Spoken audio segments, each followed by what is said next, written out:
이 새벽에 함께 은혜 받을 하나님의 말씀 요한복음 16장 13절에서 15절 봉독합니다. 그러나 진리의 성령이 오시면 그가 너희를 모든 진리 가운데로 인도하시리니 그는 스스로 말하지 않고 오직 들은 것을 말하며 장래 일을 너희에게 알리시리라. 그가 내 영광을 나타내리니 내 것을 가지고 너희에게 알리겠습니다. 무릇 아버지께 있는 것은 다 내 것이라. 그러므로 내가 말하기를 그가 내 것을 가지고 너희에게 알리시리라 하였노라. 아멘. 할렐루야. 오늘도 참으로 좋은 날입니다. 우리 모두 주 안에 승리하시기를 주님의 이름으로 축원합니다. 저를 따라하겠습니다. 오늘도 나와 우리 가정 우리 교회 기적이 일어납니다. 오늘도 나와 우리 가정 우리 교회 기적이 일어납니다. 아멘. 저는 본문 말씀을 통하여 3대 무기를 사용하라 이런 제목으로 함께 은혜를 받고자 합니다. 현대 전쟁은 누가 상대국보다 강력하고 월등한 무기 체계로 무장하고 활용하느냐에 따라서 달려 있습니다. 현대 전쟁에서 가장 강력한 무기는 핵폭탄입니다. 핵폭탄을 가진 나라가 공식적으로 5개 나라이고요. 비공식적으로 4-5개 정도 나라가 있습니다. 이처럼 예수님께서 재림하실 때까지 영적인 전쟁은 계속됩니다. 보이는 전쟁도 있지만 보이지 않는 치열한 전쟁이 있다는 것입니다. 우리는 이 영적 전쟁에서 늘 이기려면 3대 무기로 무장 잘 하고 활용해야 한다는 것입니다.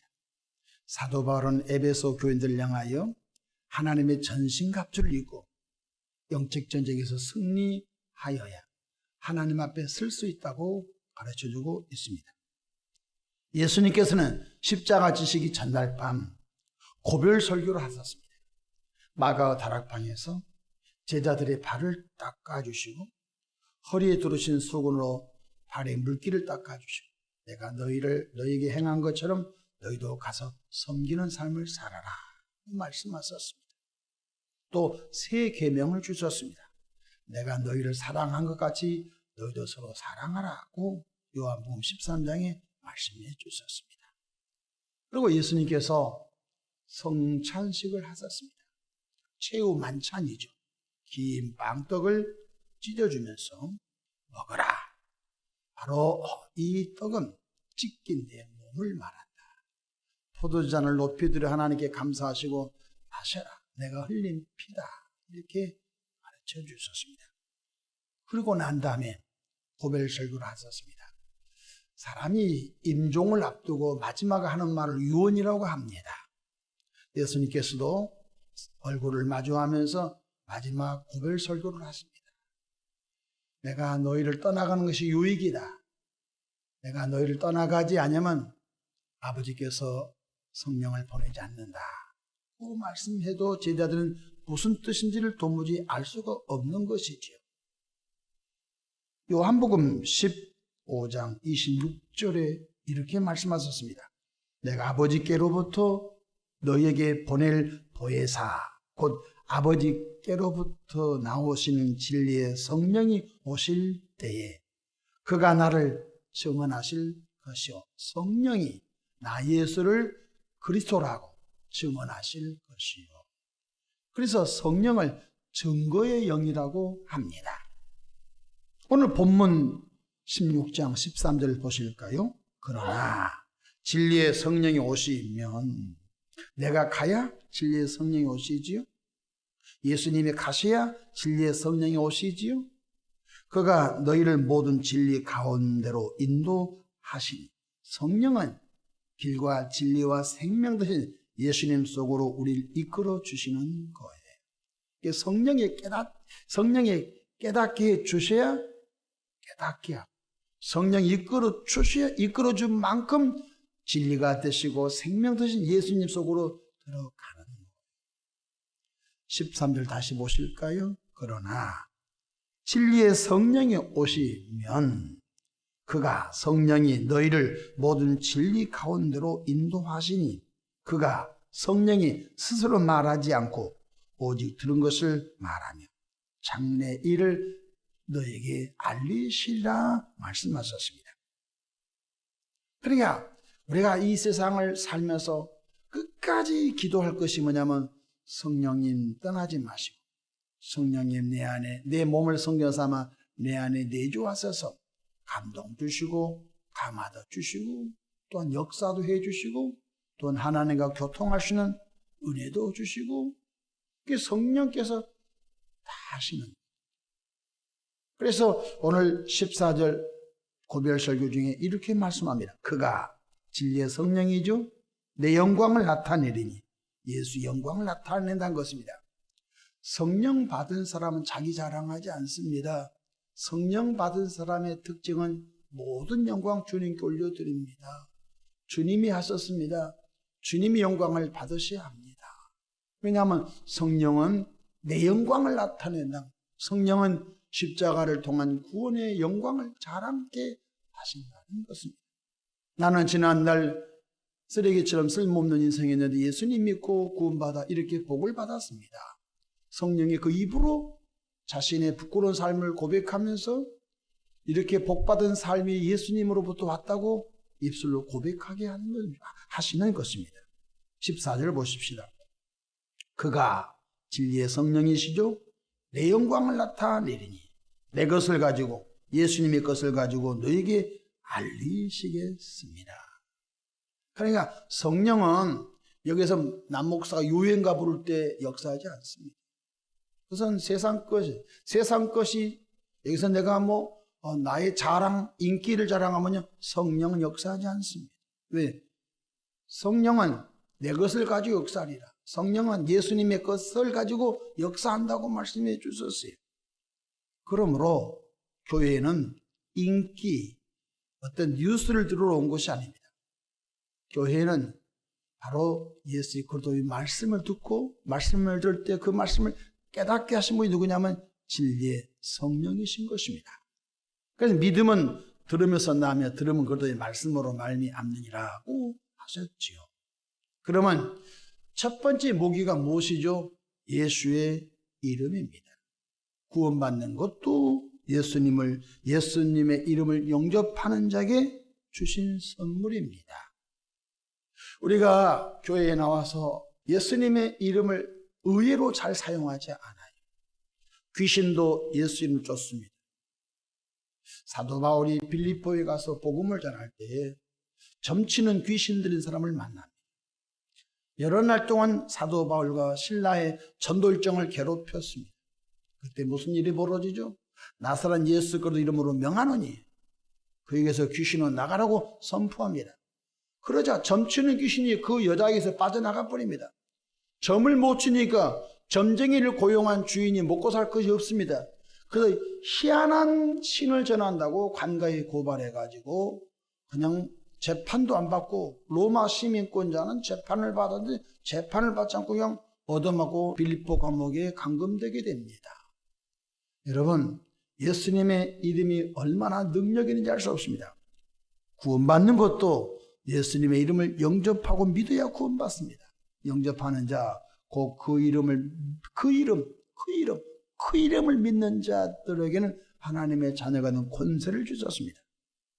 로마서 10장 13절 누구든지 주의 이름을 부르는 자는 구원을 받으리라. 그러니까 다른 걸 믿으면 안 돼요. 예수의 이름을 영접하여 믿는 자에게 구원을 선물로 주신 것입니다. 기도도 예수님의 이름으로 합니다. 여러분, 현대에 많은 이단 사교가 있는데요. 예수님의 이름으로 기도하지 않고 누구 이름으로 기도합니다. 우리 한국 땅도 지금 독버스처럼 번성하고는 안 누구 자기가 아버지 하나님이고 또 여자가 또 어머니 하나님이라고 하나 튀어나와가지고 궤변 아닌 궤변을 남자도 사람도 남자가 있고 여자가 있듯이 하나님도 남자 하나님이 있고 여자 하나님이 있다고 하잖아요. 궤변 중에 상궤변인데 또 그것도 믿는 사람이 있어요. 그걸 보고 미혹영이라고 하지요. 기도도 예수님의 이름으로 하는 거 깨닫기를 바랍니다. 요한복음 14장 14절에 내 이름으로 무엇이든지 내게 구하면 내가 행하리라. 아니, 좋으신 예수님의 이름을 놔두고 기묘자여 모사요 전능하신 아버지여 평강의 왕이신 그 아름다운 이름을 놔두고 왜 썩은 공동묘지에 있는 그 사람의 이름을 끊어내서 사용하냐 이 말이에요. 또 어떤 곳은 성인의 이름으로 기도하죠. 어떤 누구누구 신부님의 이름으로 기도합니다. 아니, 그도 죽었는데 뭘 그걸 붙잡고 기도해요. 나와 여러분은 정말로 하늘과 땅과 땅 아래 있는 모든 것들이 예수 발 아래 복종케 한다고 했는데 그 아름다운 이름으로 기도하고 그 아름다운 이름으로 선포하고 그 아름다운 이름으로 하나님께 영광 돌리기를 축원합니다. 그 아름다운 이름이 예수님의 이름인 줄로 믿습니다. 마가복음 16장 17절에도 믿는 자들에게는 이런 표적이 따르니 곧 그들이 내 이름으로 귀신을 쫓아내며 새 방언을 말하며 뱀을 집어 올리며 무슨 독을 마실지라도 해를 받지 아니하고 병든 사람이 손 얹어져 나으리라. 우리가 의외로 교회 다니면서 예수 이름을 쓰지 않아요. 제발 예수 이름을 사용하기를 주 이름으로 축원합니다. 세상에서는 아들놈이 자기 아버지 이름을 못 부릅니다. 저희 아버지 함자는 남자 상자 은자 쓰십니다. 자기 아들놈이 아버지 이름을 마음대로 못 불러요. 그런데 예수님께서는 내 이름을 주고 간다. 내 이름으로 기도하라 이게 왜 그 이름을 왜 사용하지 않아요? 둘째로 예수님의 말씀이 무기인 줄로 믿으시기를 바랍니다. 말씀은 영혼의 양식이에요. 영혼의 양식을 먹어야 힘을 얻고 힘이 있어야 싸울 수 있고 힘이 있어야 주의 일에 헌신할 수 있는 것입니다. 아니, 영양실조 걸린 교인들 놓고 뭘 마귀와 싸우라고 뭘 교회를 세우고 무엇을 전도한다고 그건 어불성설이야. 영혼의 양식이 말씀이거든. 말씀을 배불리 먹어야 장성한 믿음의 분량이 이르거든요. 모든 말씀은 성령의 감동으로 된 거라고 있어요. 그러므로 말씀을 거침없이 먹어야 돼. 에스겔 선지자처럼 정말로 말씀을 아구까지 채우도록 먹어야 돼. 근데 요즘 교인들은 말씀을 안 먹잖아요. 말씀을 안 듣잖아요. 세상의 뉴스를 좋아하잖아요. 뚜껑을 열고 보면 텅텅 비어 있잖아요. 그래서 지는 거예요. 마태복음 4장 4절에 예수께서 대답하여 이르시되 기록되었으되 사람이 떡으로만 살 것이 아니요 하나님의 입으로부터 나오는 모든 말씀으로 살 것이니라. 사도 바울은 하나님의 전신갑주를 입으라 하시면서 성령의 검 곧 하나님의 말씀을 가지라 하십니다. 말씀은 나도 보호하고 말씀은 나를 보호하고 마귀를 공격합니다. 말씀은 두 가지. 말씀이 나를 보호하고 말씀이 마귀를 공격하는 것입니다. 그러므로 성령의 검을 날선 검을 갖기를 축복합니다. 히브리서 4장 12절에 하나님의 말씀 살아있고 운동력이 있어 좌우에 날선 어떤 검보다도 예리하여 혼과 영과 미 관절과 골수를 찔러 쪼개기까지 또 마음과 생각을 감찰하십니다. 여호와의 말씀, 하나님의 말씀은 내 발의 등이요 내 길의 빛이라고 하십니다. 캄캄한 밤에 갈 길을 열어주는 등불 빛이 되나. 등불과 빛이 없으면 안 되지요. 그러므로 두 번째 무기가 바로 하나님의 말씀. 말씀을 읽고 묵상하고 암송하고 말씀을 읽고 묵상하고 암송하고 그 은혜가 우리 안에 있기를 축복합니다. 제가 부흥사연수대학원에 가서 공부하니까 우리 기라성 같은 다 지금 소천하신 분들이 저희들한테 그래요. 309절을 암송하십시오 그래요. 부흥회를 나가게 되면은 언제 몇 장 찾고 또 찾았습니까? 또 읽어볼까? 언제 하겠냐는 시간은 없는데 309절 정도를 암송을 하세요.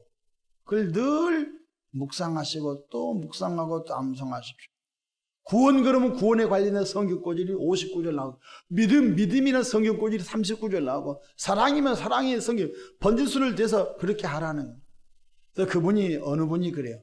말씀은 부흥사들이서 따발총입니다. 따발총.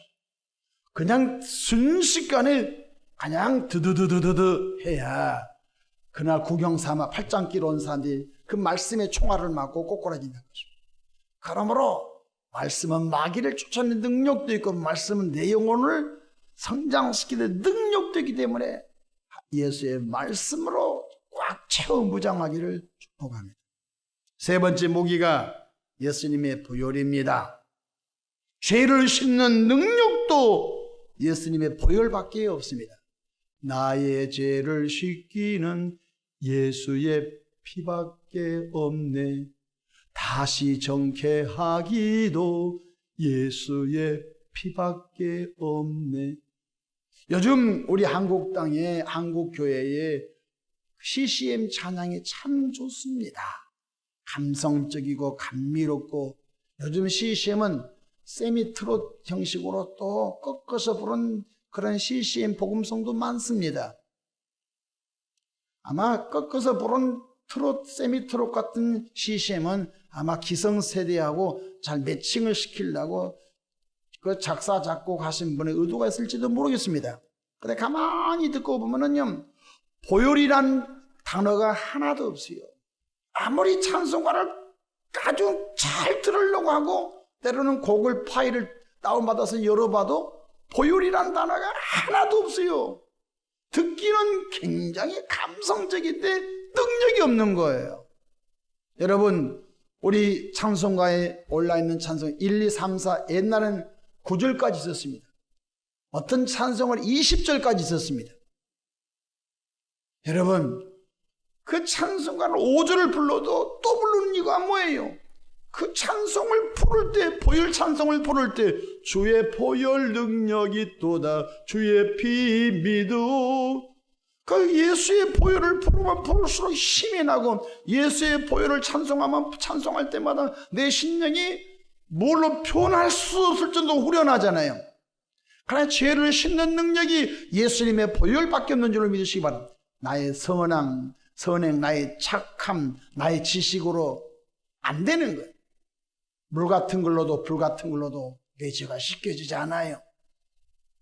에베소서 1장 7절에 우리는 그도 안에서 그의 은혜의 풍성함을 따라 그의 피로 말미암아 속량 곧 죄사함을 받았느니라. 죄를 씻는 능력이 예수 피밖에 없는데 의외로 강단에서 예수 피가 선포되지 않아요. 그러니까 교인들은 1년 내내 교회 나와도 보혈이란 뜻을 이해하지 못하고 또 찾지도 않아요. 그러니까 영적으로 죽어 있는 거예요. 힘을 쓸 수 없는. 요한일서 1장 7절에도 그 아들 예수의 피가 우리를 모든 죄에서 깨끗하게 하실 것이요. 죄를 씻는 능력, 우리가 우리 죄를 자백하면 그는 미쁘시고 의로워서 우리 죄를 사하시니 우리를 모든 불에서 깨끗하게 하실 것이요. 그러므로 설교자는 죄를 들추어서 회개하도록 설교하고, 성령은 설교를 듣는 그들이 이것을 죄로 알고 눈물 콧물 흘리면서 회개할 때 그 속사람의 죄를 주님의 보혈로 깨끗게 하신 줄을 믿으시기 바랍니다. 방법은 없어요. 보혈밖에 없어요. 보혈 속에는 생명이 있습니다. 육체의 생명이 사람의 피에 있는 것처럼 우리 영원한 영생의 그 생명은 예수 피 속에 있는 거예요. 예수의 피가 흘러가면 영원한 생명이 흘러가는 거예요. 보혈 속에는 생명이 있습니다. 보혈 속에는 사망의 영 마귀를 이기는 능력이 있는 걸 깨닫기 바랍니다. 요한계시록 12장 11절에 또 우리 형제들이 어린 양의 피와 자기들의 증언한 말씀으로 그를 이겼으니, 그러니까 어린 양의 피와 하나님의 말씀으로 공중 권세점 사탄 마귀를 이겼다는 것입니다. 이것을 놓아버리고 어떻게 영적인 전쟁을, 그러니까 오늘날 교회가 힘을 잡고 이뤄요. 사람은 모이는데 힘을 잃은 거예요. 옛날에 우리 선배님들은 PPT도 없고 모니터도 없고, 옛날 우리 선배들은 새마을 앰프를 놓고 걸어놓고서도 뭐 드럼도 없고 피아노도 없고 신디사이즈도 없고 아무 장비가 없는 거예요. 그냥 이걸로 북이라고 생각하고 그냥 말씀을 외쳐도 온 회중들이 다 깨닫고 다 교회 지어내고, 또 건너편의 마을에 또 교회 지어내고, 또 건너편 마을에 또 분립해서 또 교회를 지어내고, 한 교회가 그 옆에 마을 또 계속 분가시켜서, 원주의 어느 목사님은 감리교 목사님이신데 속회를 띄어서 또 부흥시키고, 속회를 띄어서 또 조금 부흥하려면 그쪽에 속회, 세 개의 속회 가서 교회 개척하세요. 부목사, 담임목사 세워서 보내고 원주 쪽에 어느 목사님, 돌아가신 목사님은 그때 분립해서 세워진 교회가 지금 원주 지역에 큰 교회들로 세워진 거죠. 힘이 있으니까 띄워주는 거요. 힘이 있으니까. 세계 속해 가서 저 예수 믿지 않는 그 동에 교회 세우세요. 할렐루야. 힘이 있으니까. 말씀을 마치고자 합니다. 이 세상에서 가장 강력한 무기가 핵폭탄이라고 한다면, 영적인 세계에서는 예수님의 이름, 예수님의 말씀, 예수님의 보혈이 영적인 가장 큰 무기인 줄로 아시고, 이 무기로 무장하고 성령 충만하여 멋진 믿음의 주인공 되기를 주 이름으로 축원합니다. 우리는 얻어맞을 존재가 아니라 이기는 자예요. 우리는 사단 마귀를 사도 바울은 우리 발 아래에 두었다고 했어요. 사단을 내 발 아래에 두었으니 사단의 머리를 쥐어 밟아라. 악한 데는 미련하고 선한 데는 지혜로운 자라고 되라고 말씀하신 걸 꼭 기억하시기를 축복합니다. 우리는 승리의 나팔을, 승리의 개가를 매일 매순간 불러 주의 영광을 멋지게 드러내는 삶이 되기를 축복합니다. 기도하겠습니다. 좋으신 주님, 이 세상에서도 가장 강력한 핵무기 체계로 무장하려고 모든 나라가 발버둥치고 있듯이, 사랑의 주님, 우리 예수 믿고 구원받은 분들이 그가 오시면 내 것을 가지고 일하리라, 그 예사 성령이 오시면 예수님의 것을 가지고 일하신다고 하셨으니, 예수님의 이름, 예수님의 말씀, 예수님의 보혈을 잘 무장하고 활용할 수 있도록 도와주시옵소서. 예수님의 이름으로 기도하옵나이다. 아멘.